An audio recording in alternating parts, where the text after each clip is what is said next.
In this video, I'll show you how to add IDM extension in Google Chrome. It's going to be a full guide video, so make sure you watch what I'm going to show you in this video. This video is only for educational purposes only. So I'm going to be dropping the main and official link in this video description, so make sure you use it. It's going to help you well enough. So I'm going to just come on here.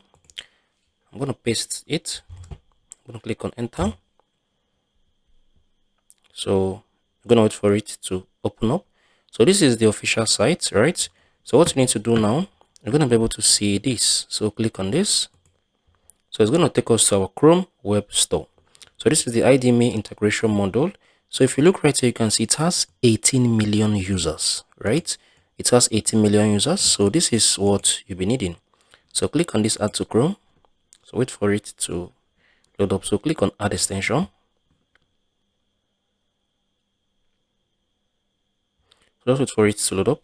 Right now, you can look right here. If I click on my extensions, you can see IDM integration module, right? So you can see IDM integration module. So I just added this to my Chrome. So what I'm going to do now, I'm going to click on this. I'm going to click on manage extension. I'm going to open it up. So I'm going to come on here. I'm going to click on this. I'm going to click on this. I'm going to click on this, right? So I'm going to go back.